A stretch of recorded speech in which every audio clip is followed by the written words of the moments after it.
Hey, how we doing? All right. So we've talked about using a looper pedal to help you practice, right? And there's all kinds of ways that we can use a pedal in our practice routine to really elevate our guitar playing, right? Now, that was one example.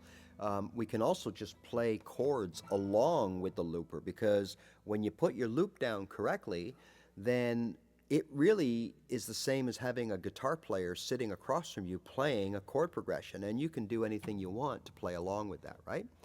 Depending on your experience, your knowledge level, and well, your creativity. You're only limited by that, right? Your imagination. So in order to get started, though, before we can go through some really cool exercises, we need to know how to lay down a basic loop. Now, it really is easy, but there's a bit of timing and coordination involved. So it would be much like me saying to you, all right, so strum a G and a C, but now I want you to tap your foot on the 1 and the 3 beat of each chord. Okay, so you start, right? 1, 2, 3, 4, 1, 2, 3, right? And okay, oh, it's a little bit funny. I've never done this before. It's a little awkward. Oh, I missed that one. Oops, sorry, I missed that. Oh, now I'm all thrown off. Okay, so because it's new and we're adding a third task or a second task or a fourth task. We're adding a third ball to the juggling mix. So it can be a little confusing for a little while. So the beauty of the looper pedal is, yes, there's a learning curve, but it's pretty small. It's pretty short. And I think for the most part, you play around with it one night. By the time the next day comes and you get back at it again, it's like putting a glove on, all right? And remember, we're talking about basic looping here. We're not talking about, and again, I know you've seen some of these guys and girls. Be careful, much like when you started to play guitar, don't look too far ahead because it can be quite overwhelming. But there are people out there that can actually reproduce almost a whole band with nothing but a acoustic guitar or electric guitar and a looping pedal. We're not there yet, okay? We just want to use this as a practice tool. So there's a big difference. We're not looking at performing, using it to perform, right? So I'm going to show you now how to lay down a basic loop. And, again, don't get down on yourself if it doesn't happen within the first hour, okay? But, it's not that hard. And there's a simple concept which we'll go over when I zoom in about when to start and when to stop the loop, all right? So let's zoom in and have a look. All right, so we're ready to put a loop down. Now I'm using it's called a Boss RC 500. Now it's probably looks a little bigger if you have a pedal that maybe looks more like this size. It's the same thing, all right? There's just a few other functions on here, but it's the same concept, same idea, no matter what looper pedal that you're using in your setup, right? So what we want to do is create a seamless loop, and we do that by starting and stopping the looper in the exact same spot in our chord progression, and that spot would be an eyelash before the first beat of the first chord that we want to record, okay? So in this case, to keep it simple, we'll do G and C for 4 beats each. Now, you never start cold. In other words, you never start from scratch and hit your looper as you start playing the guitar.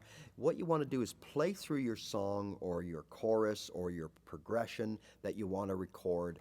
And then when you come to the part again at the beginning, that's when you would start your loop, right? So in this case, we're going to play through G and C, 4 beats each. And on the second time, I'm going to start my looper, all right? Here we go. 1, 2, 3, 4. G, 2, 3, 4. C, 2, 3, 4. G, 2, 3, 4. C, 2, 3, 4. G, 2, 3. Right? Now let's listen. There's our G. There's our C. There's our G. So we have a perfect loop. So right now it sounds like someone is just sitting there playing G and C. So we can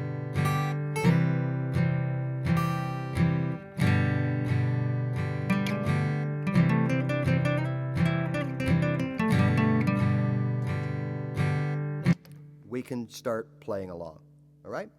So I will advise you, the learning curve here is quite small, but it can be a little frustrating at start.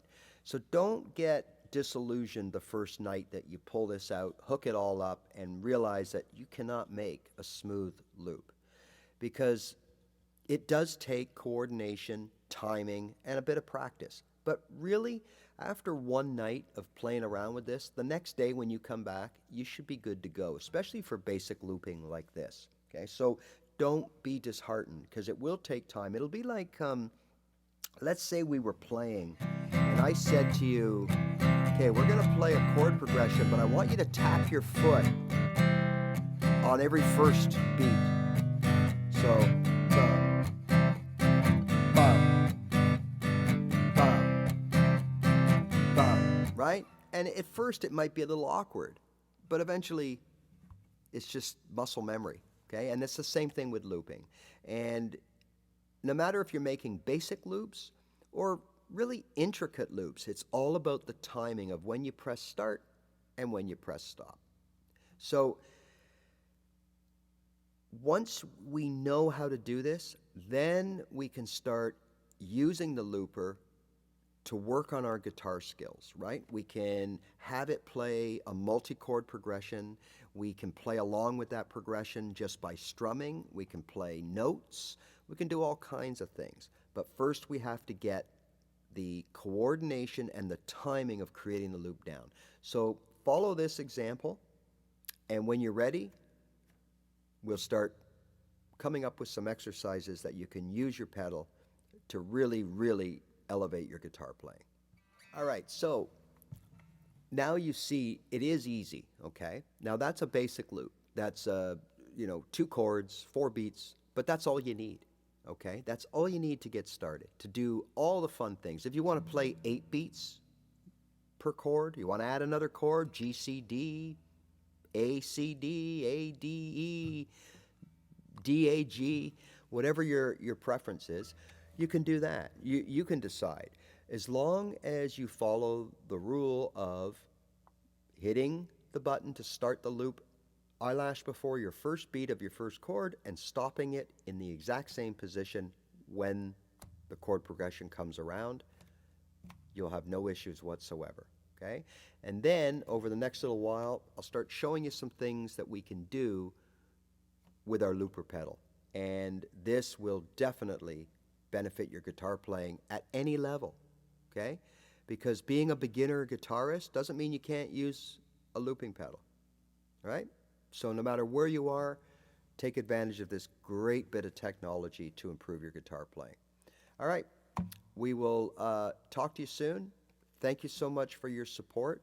And if you like what you hear, hit subscribe, and let's get you playing some decent guitar as quick as possible, all right? Bye for now.